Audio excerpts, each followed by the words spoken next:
La première de nos responsabilités, en effet, est la sécurité en Europe. Et elle passe avant tout par notre soutien résolu à l'Ukraine face à l'agresseur russe.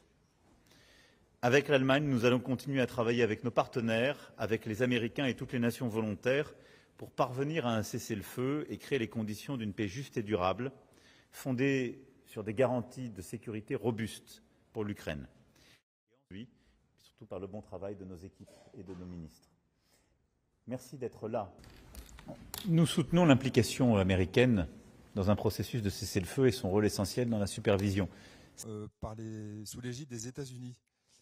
C'est quelque chose qu'on n'a pas forcément entendu en France. Je voulais savoir si c'était aussi une... Nous avons été aux côtés d'Israël le 7 octobre et condamné l'attaque terroriste du Hamas. Nous nous battons sans relâche pour la libération de tous les otages. Mais aussi parce qu'Israël est une démocratie et parce que nous avons les principes qui sont les nôtres et parce que nous ne saurions avoir de double standard et être si engagés en Ukraine au principe du droit des peuples, justement à disposer de leur propre territoire et d'avoir leur souveraineté, ne saurions pas avoir de double standard quand il s'agit de Gaza. Et donc lutter contre un groupe terroriste qu'est le Hamas, oui, mais ne respecter aucune règle humanitaire et maintenir la situation à Gaza, non. Et cette situation est inacceptable. De même que les déplacements forcés de population sont une réponse inacceptable. Einzutreten, haben Sie dazu vielleicht heute auch schon was konkret vereinbart? Und Herr Präsident, welche deutsche Rolle würden Sie bei einem solchen Projekt sehen und wie schnell? Nous allons donc accélérer nos programmes franco-allemands, développer des capacités nouvelles et au-delà des chars, avions de combat, missiles de longue portée, nous allons mettre en place un Conseil de défense et de sécurité franco-allemand qui se réunira régulièrement pour apporter des réponses opérationnelles à nos défis stratégiques communs. Dans des temps ô combien historiques, je suis très heureux.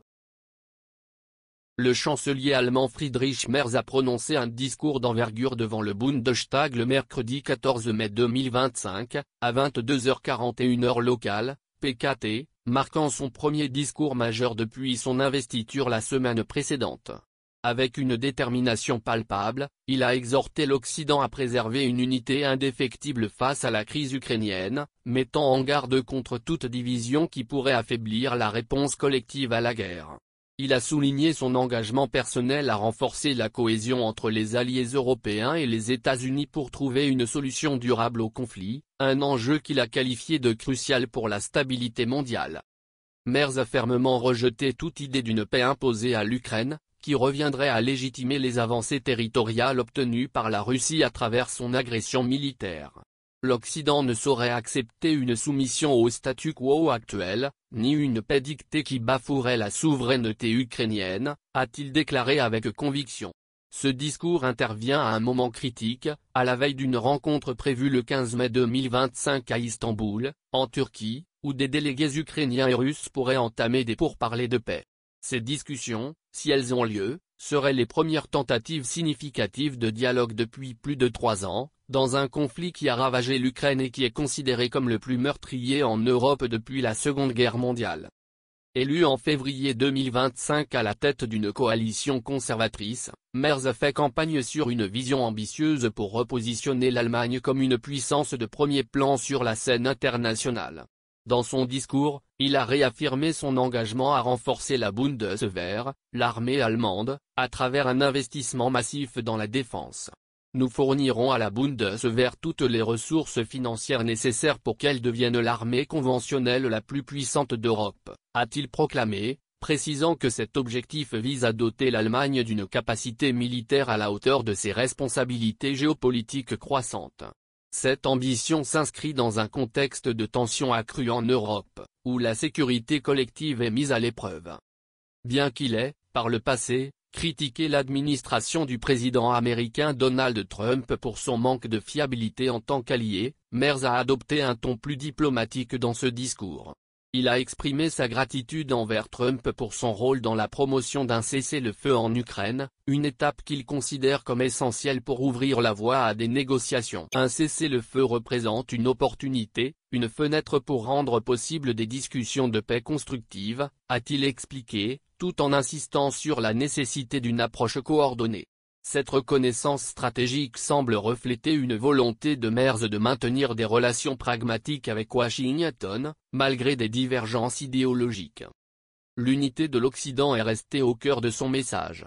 Il est absolument impératif que l'Occident politique ne se fracture pas, a-t-il martelé, ajoutant « Je m'engage à consacrer tous mes efforts pour garantir une unité maximale entre nos partenaires européens et américains ».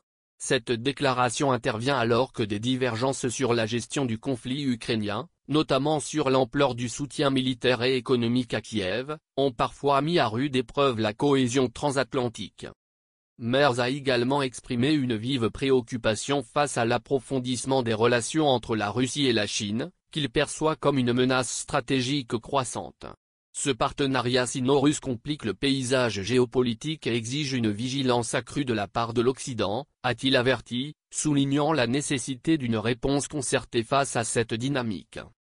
Au-delà de la question ukrainienne, Merz a détaillé les priorités de son gouvernement dans un discours ambitieux et structuré. Il a promis de relancer la croissance de l'économie allemande, la plus grande d'Europe, à travers des réformes visant à stimuler l'innovation et la compétitivité. Sur la question migratoire, il a plaidé pour une approche plus stricte, tout en prenant soin de rassurer ses partenaires européens. Toute réforme en matière de migration sera menée dans le strict respect des accords de l'Union européenne, a-t-il assuré, dissipant les craintes d'une politique unilatérale qui pourrait tendre les relations avec Bruxelles. Merz a également évoqué des mesures pour renforcer la résilience énergétique de l'Allemagne, un sujet sensible depuis la crise énergétique provoquée par la guerre en Ukraine. Il a insisté sur la nécessité de diversifier les sources d'approvisionnement tout en accélérant la transition vers les énergies renouvelables, sans toutefois fournir de détails précis sur les mécanismes envisagés.